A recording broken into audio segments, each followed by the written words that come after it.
Item ಯಾವುದೇ ಇರಲಿ try ಮಾಡಿ ಆಚಿ ಚಿಕನ್ ಮಸಾಲಾ. ಎಸ್, ಏನ್ ಸರ್ ಜೈಲಿಗೆ ಕಳ್ಸಕ್ಕೆಲ್ಲ ಪ್ರಯತ್ನ ಪಡ್ತಾ ಇದ್ದಾರಂತೆ ಕುಮಾರಸ್ವಾಮಿ ಅವರು, ಇನ್ನಿಲ್ಲದ ಪ್ರಯತ್ನ ಪಡ್ತಾ ಇದ್ದಾರಂತೆ. ಅವ್ರು ಏನೇನ್ ಪ್ರಯತ್ನ ಪಡ್ತಾ ಇದ್ದಾರೆ ಅಂತ ಇನ್ನೊಂದ್ಸರಿ ಹೇಳ್ತೀನಿ.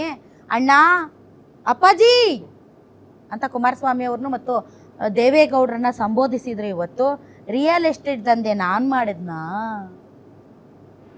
ರಾಧವ್ರೆ, ಈ ವೇದಿಕೆ ಮೇಲೆ 6 1 2 3 4 5 6 ಜನ ಇದ್ದೀವಿ. ಇಲ್ಲ ಕೇಳಿ, ನಿಮ್ಮನ್ನೆಲ್ಲ ಯಾಕೆ ಜೈಲಿಗೆ ಕಳಿಸ್ಬಾರ್ದಾಗಾದ್ರೆ? ಯಾರು ಈ ರಾಜ್ಯದಲ್ಲಿ, ಯಾರು ಈ ದೇಶದಲ್ಲಿ ತಪ್ಪು ಮಾಡಿರ್ತಾರೋ ಅವ್ರು ಜೈಲಿಗೆ ಹೋಗ್ತಾರೆ. ಅನ್ಯಾಯವಾಗಿ ಯಾರನ್ನು ಯಾರ ಕೈಯಲ್ಲೂ ಜೈಲು ಕಳ್ಸಕ್ ಸಾಧ್ಯನೇ ಇಲ್ಲ. ಕಾನೂನು ಆ ಮಟ್ಟಕ್ಕೆ ಇನ್ನೂ ಆಗಿಲ್ಲ.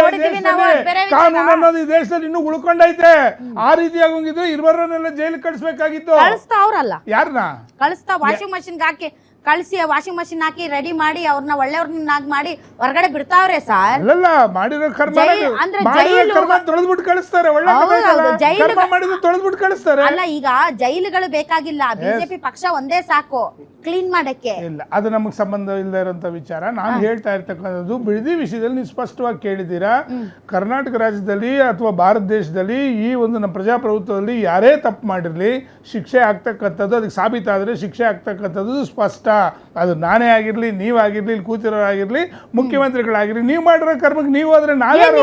ನಿಮ್ಗೆ ಏನು ಕುಮಾರಸ್ವಾಮಿ ಅವ್ರಿಗೂ ಡಿ ಕೆ ಶಿವಕುಮಾರ್ ಅವ್ರಿಗೆ ಅದೇನು ಪರ್ಸನಲ್ ಗಜ್ಜು, ಅದೇನು ಪರ್ಸನಲ್ ಫೈಟು ಅಲ್ಲ. ಒಂದು ಸರ್ಕಾರದ ಒಂದು ರಾಜ್ಯದ ಮುಖ್ಯಮಂತ್ರಿ ಮತ್ತು ದೇಶದ ಸಚಿವರು, ಇವರಿಬ್ಬರು ಜನರ ಶ್ರೇಯೋಭಿಲಾಷೆಗೆ ದುಡಿಬೇಕು. ಪರ್ಸನಲ್ ಏನೋ ಅವ್ರ ಮನೆ ಲೆಕ್ಕಾಚಾರ ಅನ್ನೋ ಥರದಲ್ಲಿ ಇಬ್ರು ಒಬ್ರಿಗೊಬ್ರು ಪರ್ಸನಲ್ ಆಗಿ ಫೈಟ್ ಮಾಡ್ಕೊಂಡು ಕೂತವ್ರಲ್ಲ, ಇದೇನಿದು? ಹಂಗಾದ್ರೆ ನಾನೊಂದೇ ಒಂದು ಪ್ರಶ್ನೆ ಕೇಳ್ತೀನಿ. ನಾನು ಹೆಚ್ಚು ಮಾತಾಡಲ್ಲ, ಯಾಕಂದ್ರೆ ನೀವು ಮಾತಾಡಬೇಡಿ ಅಂತ ಹೇಳಿದ್ರೆ ಕರೆಕ್ಟಾಗಿ ಮಾತಾಡ್ತಾ ಇದ್ದೀನಿ. 2006ನೇ ಇಸ್ವಿಲಿ ಇದು ನಮ್ಮದೇ ಕೂಸು ಅಂತಕ್ಕಂಥದ್ದು ಒಪ್ಕೊಂಡಿದ್ದೀವಿ. ಅವತ್ತು ವಿರೋಧ ಮಾಡ್ತಾರೆ ಯಾರು? ಸನ್ಮಾನ್ಯ ಮಲ್ಲಿಕಾರ್ಜುನ್ ಖರ್ಗೆ, ಸನ್ಮಾನ್ಯ ಡಿ ಕೆ ಶಿವಕುಮಾರ್, ಸನ್ಮಾನ್ಯ ಸಿದ್ದರಾಮಯ್ಯನವರು, ಸನ್ಮಾನ್ಯ ಸತ್ಯಪ್ರಕಾಶ್ ಅಲ್ಲ, ಇವರೆಲ್ಲ ಕೂಡ ವಿರೋಧ ಮಾಡಿದವರು. ನಾವ್ಯಾರು ವಿರೋಧ ಮಾಡಿಲ್ಲ. ಸನ್ಮಾನ್ಯ ಸಾಹೇಬ್ರೆಲ್ಲ ಮಿಸ್ ಆಗಿದ್ದಾರೆ ಕೇಳಿ, ಯಾರು ಸತ್ಯ ಶೋಧನಾ ಸಮಿತಿನ ರಚನೆ ಮಾಡಿದ್ದಾರೆ. ಮುಖ ಇಲ್ಲ ಮಾತಾಡ. ಒಂದು ನಿಮಿಷ ಹೇಳೋದಕ್ಕೆ ಕೇಳಿ. ಇವತ್ತು ಅವರು ಹಿರಿಯರಿದ್ದಾರೆ, ಅನೇಕ ಡಿಬೇಟ್ಗಳು ನೋಡಿದ್ದಾರೆ. ಇವತ್ತಿನವರೆಗೂ ಮಾತಾಡಿದ ಸನ್ಮಾನ್ಯ ಮಲ್ಲಿಕಾರ್ಜುನ್ ಖರ್ಗೆ ಅವರೇನೆ ಅವತ್ತು ವಿರೋಧ ಪಕ್ಷದ ನಾಯಕ. ಇವತ್ತಿನವರೆಗೂ ಒಂದು ಸ್ಟೇಟ್ಮೆಂಟ್ ಕೊಟ್ಟಿಲ್ಲ. ಯಾಕೆ ನೀವಂತ ಪ್ರಬಲವಾದ? ಹಾಗಾದರೆ ಕಾಂಗ್ರೆಸ್ ಹೋಗ್ತಾರೆ ಅನ್ನೊಂದು ಮಾತು ಕೇಳ್ತೀನಿ. ನಿಮ್ಮಲ್ಲಿ ಡಬಲ್ ಸ್ಟ್ಯಾಂಡ್ ಅಂತಕ್ಕಂಥ ಪದ ನೀವು ಕೂಡ ಬಳಕೆ ಮಾಡಿದ್ರಿ. ನಿಮ್ಮ ರಾಷ್ಟ್ರೀಯ ಅಧ್ಯಕ್ಷರು ಇವತ್ತೇನಿದ್ದಾರೆ, ಅಂದಿನ ಒಂದು ವಿರೋಧ ಪಕ್ಷದ ನಾಯಕರು ಪ್ರಬಲವಾಗಿ ವಿರೋಧ ಮಾಡಿದ್ರಿ. ಇವತ್ತು ನೀವು ಬಂದ್ಬಿಟ್ಟು ಅದ್ರ ಪರ ಅಂತಿದ್ದೀರಲ್ಲ, ಹಾಗಾದರೆ ನಿಮ್ಮ ಹೈಕಮಾಂಡ್ ನಿಲ್ವೇನು, ನಿಮ್ಮ ನಿಲ್ವೇನು ಅಂತಕ್ಕಂಥದ್ದು ಹೇಳ್ಬೇಕಲ್ಲ ಜನಕ್ಕೆ, ಹೇಳ್ಬೇಕು ತಾನೆ. ಆಡಳಿತ ಪಕ್ಷದಲ್ಲಿರುವಾಗ ಎಲ್ಲವನ್ನೂ ವಿರೋಧಿಸ್ತಾರೆ, ಅಲ್ಲ ವಿರೋಧ ಪಕ್ಷದಲ್ಲಿರುವಾಗ ಎಲ್ಲವನ್ನೂ ವಿರೋಧಿಸ್ತಾರೆ. ಆಡಳಿತ ಪಕ್ಷಕ್ಕೆ ಬಂದಾಗ ಎಲ್ಲವನ್ನೂ ಒಪ್ಪಿಕೊಳ್ತಾರೆ. ಆಗ ಕುಮಾರಸ್ವಾಮಿ ಇದ್ದಾಗ ವಿರೋಧಿಸಿದ್ರು, ಬಿಕಾಸ್ ಅವರು ವಿರೋಧ ಪಕ್ಷದಲ್ಲಿದ್ರು ಕಾಂಗ್ರೆಸ್ ಅವರು.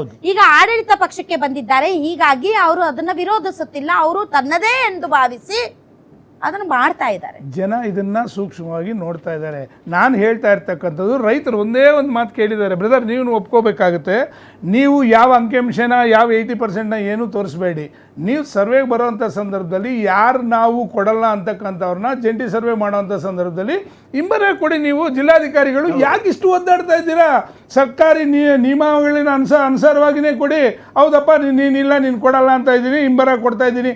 ಅಫಿಷಿಯಲಾಗಿ ಒಂದು ಲೆಟರ್ ಕೊಡೋಕೆ ನಿಮ್ಮ ಕೈಲಿ ಆಯ್ತಲ್ಲ. ಯಾವ ನಮ್ಗೆ ಒಂದು ನಿಮಿಷ, ಯಾರು ಕೊಡಬೇಕು ಮೇಡಮ್? ಒಂದೇ ನಿಮಿಷ ಯಾರು ಕೊಡಬೇಕು ಅವ್ರು ಕೊಟ್ಕೊಳ್ಳಿ. ಯಾರು ಕೊಡಲ್ವೋ ಅವರನ್ನ ಇಂಬರಹ ಕೊಡ್ಲಿ. ಸಿಂಪಲ್. ಅವಕಾಶ ಮಾಡ್ಕೊಡ್ಬೇಕು ನೀವು. ಯಾಕೆ ಗೊತ್ತಾ ಏನಾಗುತ್ತೆ ಅಂತಂದ್ರೆ, ಇಲ್ಲಿ ಪತ್ತೇಲ್ ಚಿಕ್ಕಪ್ಪ ಈ ಕಡೆ ದೊಡ್ಡಪ್ಪ ಸೆಂಟ್ರಲ್ ನಾನು ತಗ್ಲಾಕೋತೀನಿ ಅಂದಾಗ ಇವರಿಬ್ಬರು ಸೇರಿದಾಗ ನೆಕ್ಸ್ಟ್ ನನ್ನ ಭೂಮಿಗೆ ಓಡಾಡಕ್ಕೆ ಜಾಗ ಕೊಡಲ್ಲ ಮೇಡಮ್. ಇಲ್ಲಿ ಇದು ತುಂಬಾ ಪ್ಲಾನ್ ಆಗಿ ನಡೀತಾ ಇದೆ. ಇದು ಅರ್ಥ ಆಯ್ತಾ? 10 ಕುಂಟೆ 5 ಕುಂಟೆ ಅವರು ಬೀದಿ ಬಂದ್ಬಿಡ್ತಾರೆ ಮೇಡಮ್. ವಿಷ ಕುಡಿಯಂತ ಪರಿಸ್ಥಿತಿ ಬಂದೇ ಬರುತ್ತೆ. ಇದು ಅಣ್ಣ ಒಂದು ನಿಮಿಷ, ಬಿಜೆಪಿ ಅವರು ಲಾಸ್ಟ್ ಒಂದು ಪಾಯಿಂಟ್ ಇದೆ. ಇವತ್ತು ಒಬ್ಬ ರೈತರು ಮಾತಾಡ್ತಾರೆ. ಅವ್ರು ಏನಂತ ಹೇಳ್ತಾರೆ ಅಂತಂದ್ರೆ, ನನಗೆ ಇರ್ತಕ್ಕಂಥದ್ದು ಒಂದೇ 1 ಎಕರೆ ಜಮೀನು, ನನಗೆ ಮಕ್ಕಳಿದ್ದಾರೆ, ಮೊಮ್ಮಕ್ಕಳು ಇದ್ದಾರೆ, ಕುಟುಂಬ ಸಾಕ್ತಾ ಹೈನುಗಾರಿಕೆ ಮತ್ತೆ ರೇಷ್ಮೆ ಮಾಡಿ ಮುಂದುವರೆದಿದೆ. ಯಡಿಯೂರಪ್ಪನವರು ಇದ್ದಾಗ್ಲೂ ಕೂಡ ಮುಂದುವರೆದಿದೆ. ನಾವು ಅವತ್ತು ಬೇಡ ಅಂತ ಹೇಳಿ, ಬೇಡ ಅಂದಿದ್ರೆ ಏನ್ ಮಾಡಿದ್ರೆ ನಾನು ಬೇಡ ಅಂದ್ರೆ ನಡೆದ್ಬಿಡ್ತಾ ಸರ್ಕಾರದ ನೀವು ಸದನದಲ್ಲಿ ಯಾವ ವಿರೋಧ ಪಕ್ಷಗಳು ಅವತ್ತು ವಿರೋಧ ಮಾಡಿದ್ರು ಡಿ ಕೆ ಶಿವಕುಮಾರ್ ಅವರು ಕೇಳ್ತಾ ಇದ್ದಾರೆ. ನೀವು ಆಯ್ತಪ್ಪ, ಆಯ್ತು ಅಧಿಕಾರಿಗಳನ್ನ ಕರೆದು ನೀವು ಆಯ್ತು ಬೇಡ ಅಂತ ಬಿಟ್ಬಿಡ್ಬೋ, ಅದಕ್ಕೇನ್ ಬೇಕೋ ಆ ಪ್ರಕ್ರಿಯೆನ ಮಾಡಿ ಮುಗಿಸ್ಬೇಕಾಗಿತ್ತು. ಸುಮ್ನೆ ಬಾಯಿ ಮಾತಿಂದ ಬೇಡ ಅಂದ್ಬಿಟ್ರೆ ಮುಗಿದೋಯ್ತಾ? ಅಧಿಕೃತವಾಗಿನೇ ಹೇಳಿರ್ತಕ್ಕಂಥ ಸದನದಲ್ಲಿ ಹೇಳಿರ್ತಕ್ಕಂಥ ದಾಖಲಾತಿಗಳಿದೆ ನನ್ನ ಮುಂದೆ. ಇಲ್ಲೇ ಇದೆ ದಾಖಲಾತಿಗಳಿಗೆ ಸಂಬಂಧಪಟ್ಟಿರ್ತಕ್ಕಂಥದ್ದು, ಇಲ್ಲೇ ಇದೆ ದಾಖಲಾತಿ. ಸರ್ಕಾರ ಆಡಳಿತ ಸರ್ಕಾರವಾಗಿದೆ. ಅವಾಗ ಅಧಿವೇಶನದಲ್ಲಿ ಇದನ್ನ ವಿರೋಧ ಮಾಡಿದಂಥವರು ಇವತ್ತು ಅದ್ರ ಬಗ್ಗೆ ಬಹಳಷ್ಟು ಕಾಳಜಿ ವಹಿಸಿ ಆ ಒಂದು ಯೋಜನೆ ಜಾರಿಗೆ ತಂದೆ ತರ್ತೀನಿ ಅಂತೇಳಿ ಈಗ ನೀವು ಮಾತಾಡ್ದಂಗೆನೆ ಇವತ್ತು ಪತ್ರಿಕಾಗೋಷ್ಠಿ ದೇವೇಗೌಡರು ಯಾವಾಗ ಪಿಚ್ಚಿಗೆ ಬರ್ತಾರೆ ಇವ್ರು ಪತ್ರಿಕಾಗೋಷ್ಠಿ ನಡೆಸ್ತಾರೆ, ನಾವು ಅದಕ್ಕೊಂದು ತಂಡ ರಚನೆ ಮಾಡ್ತೀವಿ ಅಂತ ಹೇಳ್ತಾರೆ. ತಂಡ ರಚನೆ ಮಾಡೋದ್ರ ಜೊತೆಗೆ ಇವತ್ತು ಜೊತೆನಲ್ಲೇ 6-1 ಕೂಡ ಹೊಡಿಸ್ತಾರೆ. ಈ ಹಿಂದೆ ಈ ಯೋಜನೆಗೆ ಜಾರಿ ಮಾಡಬೇಕು ಅಂತೇಳಿ ತಗೊಂಡಂಥ ಸಂದರ್ಭದಲ್ಲಿ ಎಷ್ಟು ಗ್ರಾಮಗಳಿತ್ತು ಅನ್ನೋದನ್ನು ವಿಶೇಷವಾಗಿ ಇವತ್ತೇನು ಹೊಸದಾಗಿ ಗ್ರಾಮಗಳನ್ನ ಸೇರ್ಪಡೆ ಮಾಡಲಿಲ್ಲ. ಆ ಗ್ರಾಮಗಳಲ್ಲಿ ಇವರು 3 ಗ್ರಾಮಗಳಿಗೆ ಮಾತ್ರ 514 419ರಿಂದ 494ರಿಂದ 514 ಎಕರೆಗಳಿಗೆ ಮಾತ್ರ ಇವರು 4-1 ನೋಡಿಸಿದವರು 6-1 ನೋಡಿಸ್ತಾರೆ.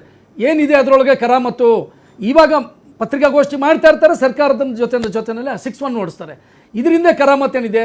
ಹೈಕಮಾಂಡ್ಗೆ ತೃಪ್ತಿಪಡಿಸಬೇಕು ಅಂತಾನೆ ಇದರಿಂದ ಕಿಕ್ ಬ್ಯಾಕ್ ಎಷ್ಟಿದೆ? 500 ಎಕರೆ ಜಮೀನು ಇವತ್ತೇನು ಅಕ್ವೈರ್ ಮಾಡ್ಕೊತಾ ಇದ್ದಾರೆ.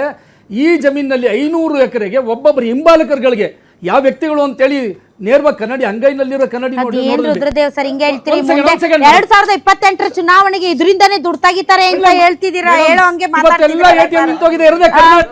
ಕಾಂಗ್ರೆಸ್ ಮೇಡಮ್. 1 ಸೆಕೆಂಡ್. 500 ಈಗೇನು 3 ಗ್ರಾಮಗಳಲ್ಲಿ 514 ಎಕರೆಗೆ ಸಂಬಂಧಪಟ್ಟಂತೆ ಇವರು 6-1 ಓಡಿಸಿ ಆ ಚೆಕ್ 11+7 17-18 ಜನಕ್ಕೆ ಚೆಕ್ ವಿತರಣೆ ಮಾಡಿ ಶೋ ಮಾಡಿದ್ರು. ಆ ಜಾಗದಲ್ಲಿ 500 ಎಕರೆ ಒಟ್ಟಾರೆ ಈ ವಿಸ್ತೀರ್ಣದ ಭೂಮಿಯಲ್ಲಿ 500 ಎಕರೆ ಕಿಕ್ ಬ್ಯಾಕ್ ಅಂದ್ರೆ 1 ಎಕರೆಗೆ 2 ಕೋಟಿ 17 ಲಕ್ಷ ಅಂತ ಹೇಳಿದ್ರೆ 3 ಎಕರೆಗೆ 6 ಕೋಟಿ ಚಿಲ್ಲರೆ ಬರ್ತದೆ. 500 ಎಕರೆ ಇವ್ರು ಹಿಂಬಾಲಕರುಗಳಿಗೆ 2 ಎಕರೆ ಗ್ರಾಂಟ್ ಮಾಡಿ ಕೊಟ್ಟಿದ್ದಾರೆ. ಆ 2 ಎಕರೆ ಗ್ರಾಂಟ್ ಯಾವ ರೀತಿ ನೀವು ವಾಪಸ್ ಕಿಕ್ ಬ್ಯಾಕ್ ತಗೊಂತೀರಿ? ಅದ್ರ ಸಂಪೂರ್ಣ ಯಾರ್ಯಾರಿಗೆ 500 ಎಕರೆ ಹೋಗಿದೆ, 2 ಎಕರೆ ಆ ಊರಿನಲ್ಲಿ ವಾಸ ಇಲ್ಲದೆ ಇರತಕ್ಕಂಥ ವ್ಯಕ್ತಿಗಳು 2 ಎಕರೆ ಕೊಟ್ಟಿದ್ದೀರಿ. ಬೆಂಗಳೂರಿನಲ್ಲಿರೋರು ಕೊಟ್ಟಿದ್ದೀರಿ, ಮೈಸೂರಿನಲ್ಲಿರೋರು ಕೊಟ್ಟಿದ್ದೀರಿ, ಮಂಡ್ಯದಲ್ಲಿರೋರು ಕೊಟ್ಟಿದ್ದೀರಿ. ಗ್ರಾಂಟ್ ಮಾಡಿ ಜಮೀನು ಅರ್ಧ ಹಂಚ್ಬಿಟ್ಟಿದ್ದಾರೆ. ಸರ್ಕಾರಿ ಭೂಮಿಗಳೇನಿತ್ತು ಯಾವ್ಯಾವ್ದು ಯಾರ್ಯಾರು? ಹೌದು ಮೇಡಮ್, ಇದಕ್ಕೆ ಪ್ರತ್ಯಕ್ಷ ಸಾಕ್ಷಿ ನಾನು ರೆಕಾರ್ಡ್ ಸಮೇತ ಕೊಡ್ತೀನಿ. ಇಂತಿಂತವ್ರ ಹೆಸರು ಇಷ್ಟಿದೆ ಅಂತೇಳಿ. ಅದ್ರಲ್ಲಿ ಆ ವ್ಯಕ್ತಿಗಳಿಗೆ ಎಷ್ಟು ಕೊಡ್ತೀರಿ, ಕಿಕ್ ಬ್ಯಾಕ್ ಎಷ್ಟು ನಿಮಗೆ ಯಾರಿಗೆ ಹೋಗ್ತದೆ ಅನ್ನೋದು ನಮಗೆ ಗೊತ್ತಿಲ್ಲ. ಆಡಳಿತ ನಡೆಸ್ತಾ ಇರ್ತಕ್ಕಂಥ ಮುಖ್ಯಮಂತ್ರಿಗಳಿಗೆ ಹೋಗ್ತದ, ಅವ್ರ ಜೊತೆನಲ್ಲಿರ್ತಕ್ಕಂಥ ಸಹಪಾಠಿಗಳು ಹೋಗ್ತಾರೆ ಗೊತ್ತಿಲ್ಲ ನನಗೆ. ಆದರೆ ಒಂದು ಸೆಕೆಂಡ್ ಮೇಡಮ್, ಈಗ ಖಾಸಗಿ